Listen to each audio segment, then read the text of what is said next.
everyone, it's Dorcas and welcome back to my channel. Today I finally get to set up my 2019 bullet journal. Yay!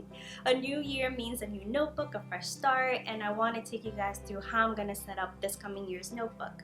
Now if you saw my 2018 bullet journal flip through, you know that I was working with a very tiny A6 size that was great for portability, not so great for planning very much in. And now that I'll be moving into the more popular A5 size, which is going to feel giant to me, I'm excited to really dive in and plan out goals and map out ideas, etc., and put the notebook to better use than I did last year. So why don't we go to my desk and get started?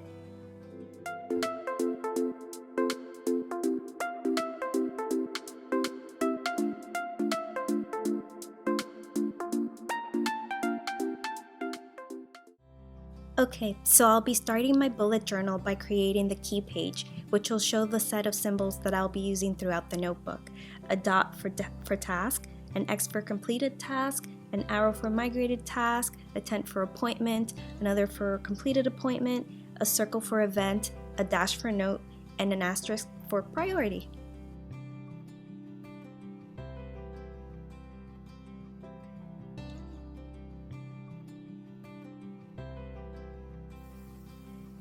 Now, if you saw my 2018 bullet journal flip through, you'll know that I hardly used my index at all. So this time, I'm keeping it to just 2 pages instead of the 3 or 4 that I had in the last one, and I think this will be plenty enough space.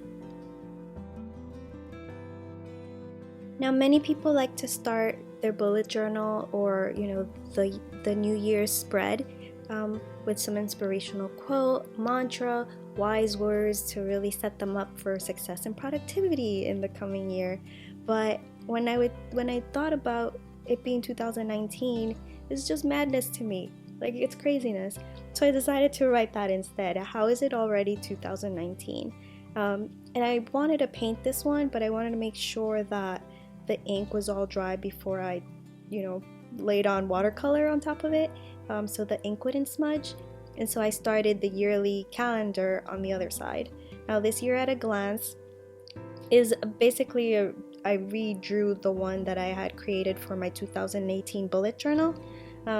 Instead of painting the boxes for each month, I left them black and white and just did a little tweaking here and there, but added the drop shadows to the mini calendars, which was a pain to do all those tiny little numbers for 12 months. I need to invest in a stamp because they do create stamps for this type of situation. And once I finished drawing those, I went back and I started painting the How Is It Already 2019. Now this is the Archer and Olive journal, and I really want to use more watercolor and gouache in my spreads. This paper can handle it, so I definitely want to put it through the ringer.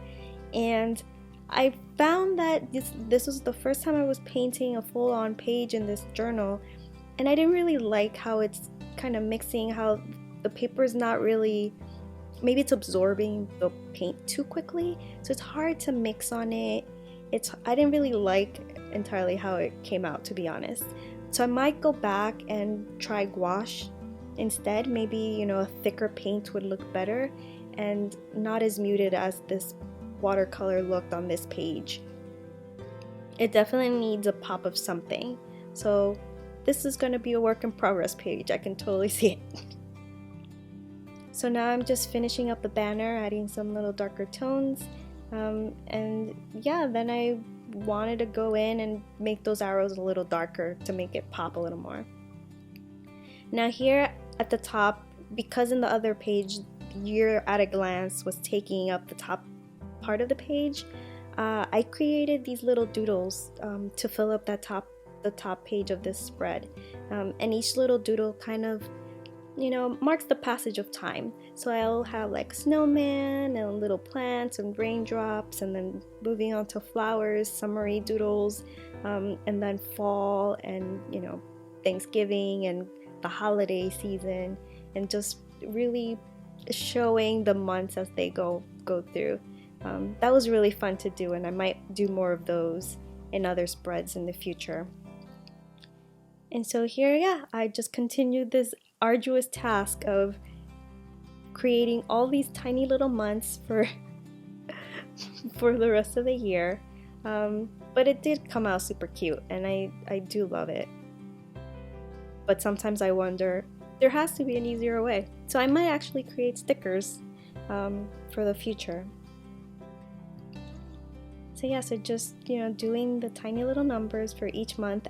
Make sure that you refer to a calendar when you're doing something like this, because you do not want to mess up the entire rest of the year just because you missed a number or you skipped something. There are ways to correct your minor errors, but it is a pain in the butt to do.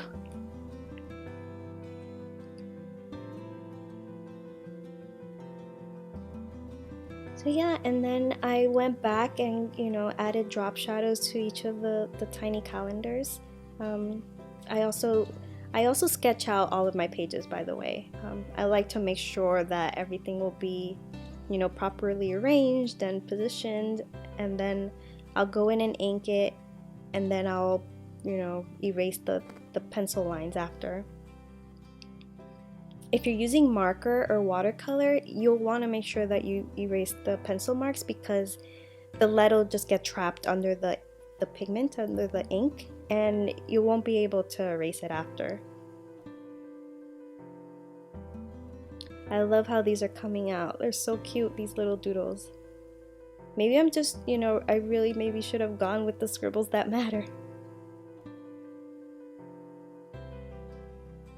And it was fun just adding all these little pops of color.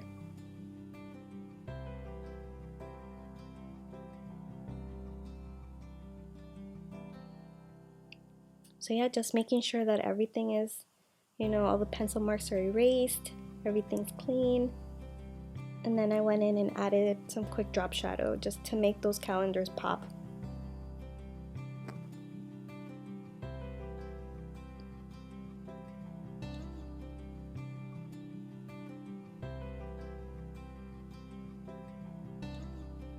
And then I felt like it still needed something more, just a little more color, so I went in with my zebra mild liner and added some little highlights across the days of the week. And then I went back and did it the same for January, February, and March, and April.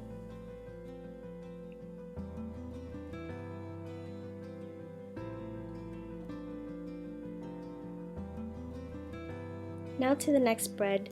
Now my friend had told me about this little system that he discovered, where you can break down your goals into small, medium, and large. And I thought that was such an interesting way of seeing it, that you might not hit all of the goals. I know I definitely will not hit all of my goals, but I can probably do some small ones and maybe a couple medium ones, and having some large goals written down to look forward to will help guide some of my decisions this year. And then I wanted to make this little one-page spread or one-pager for my 2019 vision board. I haven't made a vision board in so long, but I want to cut out clippings and doodle and just paste things that'll exemplify the things that I want to happen in my life.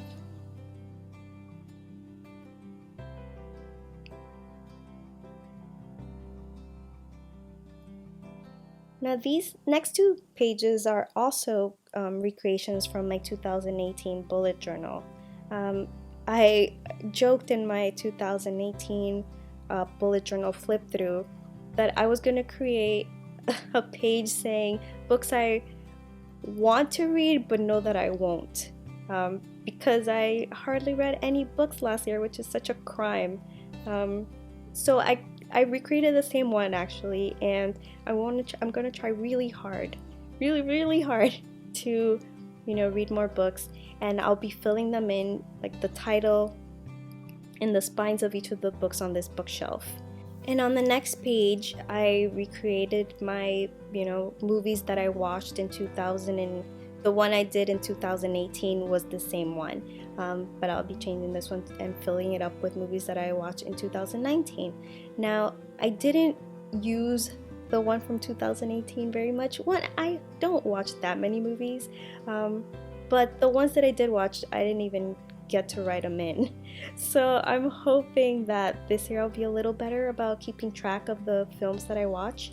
I do love how this one comes out, this page turned out. It's a lot of work, not gonna lie, painting in all of those edges and in between each film slide, but in the end it does come out looking pretty cool. I'm pretty sure I ran out of ink on that Micron pen by the time I was finished doing this page, but I think it was worth it. Now this is the Sakura Pigma Micron size 1 pen, so it's thicker than, you know, the fine liners that I use to outline my illustrations. Maybe I should have gone with a Sharpie since it's cheaper, but this is what I had on hand, so I just went with it.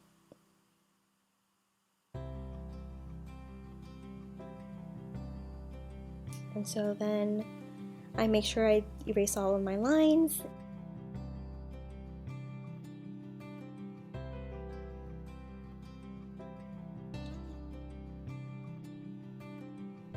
And then to create the little, I guess, sprockets, whatever you call the little holes on the edge of the film strips, I use my my Sakura Jelly Roll pen. I love this white pen because it's good for, you know, creating, you know, white details on top of watercolor or paint. It's also good for making mistakes, as you will see later on. But it's a very saturated white and a very opaque white, which I like.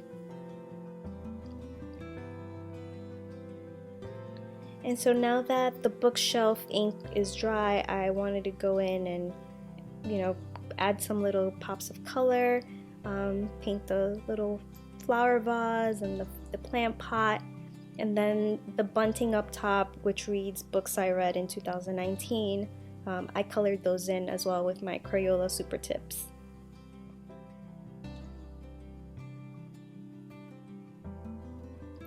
And for the bookshelf, just a quick little, you know, bit of brown watercolor to just give it a little bit of life.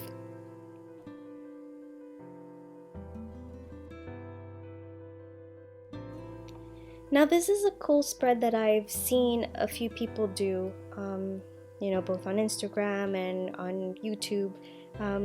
I want to try and be better about printing out my phone pictures. I have an HP sprocket that I hardly use. I bought it for art journaling a year ago, but I'm hoping this, you know, will push me to print them out and stick them on the page. I'll choose one per month to, I guess, whichever one I like most or will symbolize the month. And yeah, and then by the end of the year I'll have a mini little collection of, you know, a cool thing I did each month in picture form. And I did these little lines on the side just so that I can write down, okay, what is this picture about? Because I could very well forget.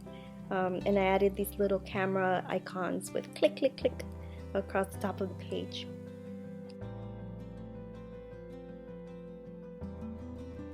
Okay, so I might not have had an inspirational quote for the beginning of the notebook or for 2019, but I did want to have one for January since it's my birthday month. And this quote has just always meant so much to me, and I've always held it close. It says, "Courage is not the towering oak that sees storms come and go. It is the fragile blossom that opens in the snow." And I just love that quote, so I decided to let it drive my January theme, which will be kind of flowers and icicles and snow. And so I drew these florals around the quote, just all different kinds of flowers, and I have icicles hanging from the top of the page above the flowers. Drawing these florals, this little border was a lot of fun as well.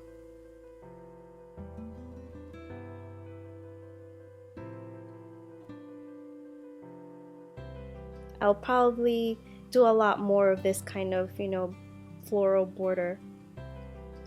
And then I started creating the January calendar. And this is where, I'll go putting in the events of the month. So even if I'm not on that particular week in my notebook, I can, refer to it and jot things down and, so I won't forget something that might be coming up in the future. And I went back to the flowers and added, all the little details to the petals that'll, it really makes them so much more lifelike. And if you're curious to know, I learned how to draw these florals just a couple months ago through Ali Koch's book, How to Draw Modern Florals. It'll really take your floral game up a couple notches or 10. I absolutely enjoyed following her steps. They were so easy. So I'll be definitely linking to that book down below in the description.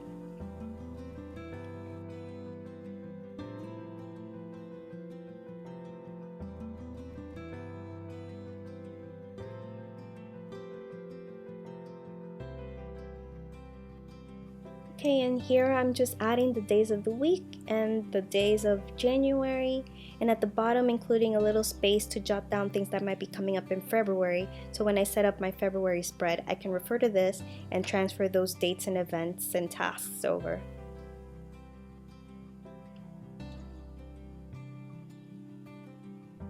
And now I'm going to do the same type of goal setup that I had at the beginning of the year. Do one for small, medium, and large goals. I also want to start tracking different habits. In my 2018 bullet journal, I had a bunch of massive habit trackers at the beginning of the notebook, but I want to now make them smaller, more digestible, maybe easier to maintain by having them, at the beginning of each month and just tracking those, first 31 days of this habit. And I did these little banners and, again, creating all these tiny little calendars was a cramp on the arm, but I think they came out pretty cute.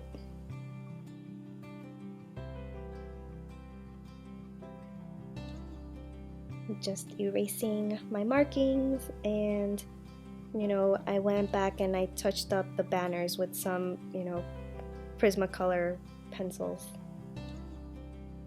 and added my drop shadows.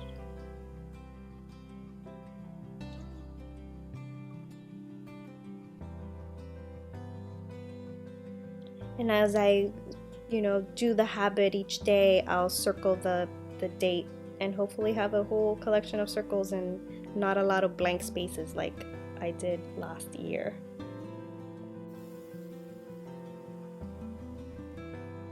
Now, another thing that bullet journalists love to keep track of is their mood.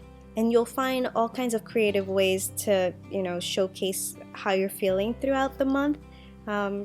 I decided to keep on with my floral icicle motif for the month by designing this icicle and drawing all of these little florals popping up behind and around the icicle. And now I'm going to draw lines, all the way down the icicle, and for each stripe I'll color it in, depending on my mood for that day. Be it happy, content, sad, anxious, and by the end of the month, this icicle will just be covered in different shades of blue.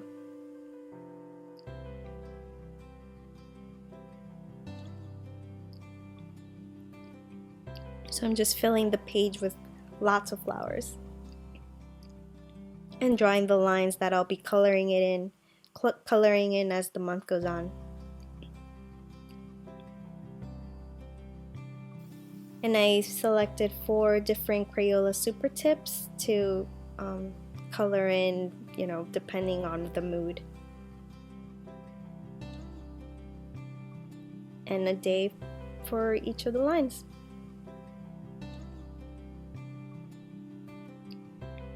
And then I just went in and added the details to all the petals and the flowers to make them more lifelike.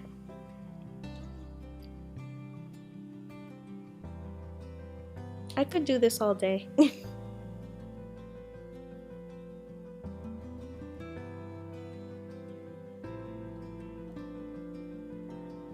I'm just adding the final touches to the page.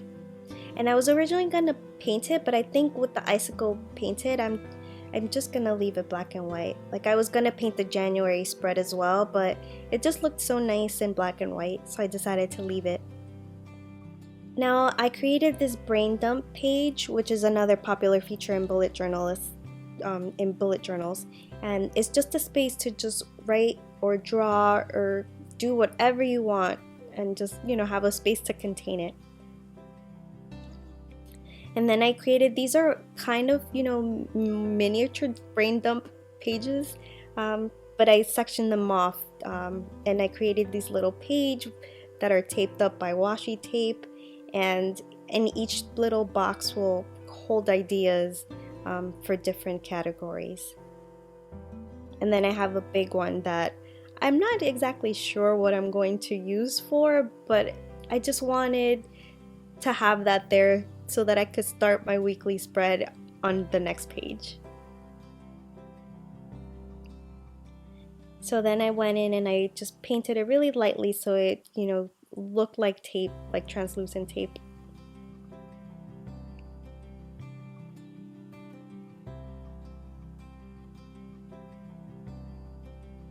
And then I kind of remember that I completely forgot to paint the brain dump page, so I just went back and did that really quickly, which is a brain and a poop emoji. And then here we have the first weekly spread of January, finally. So I'm just going in and doing the icicles that I'd been doing in the previous pages. I decided to make the days of the week run across the two pages, so that I would have room to write my events along the top portion of the, you know, date or the column, and then tasks will be listed underneath. And then I also have a banner, you know, going on the top to say the, you know, the date or what week we're in. I added the days of the week and the dates along the top, you know, erased all of my pencil markings, of course, and then I went in and just painted the icicles just to give it a little pop of color. And in the bottom I added a space for either journal entries or notes, whatever I want to, you know, if I need the extra space. And then I just painted the snow at the bottom of all of the dates. And there we have my 2019 bullet journal setup. I really like how it came out. There's some things I'd change. I'm glad that the index is now going to be only a couple of pages long. This year at a glance is an exact replica of my 2018 bullet journal, except for those doodles up top. Those are super cute. I like these little, you know, goals and vision board pages that I have.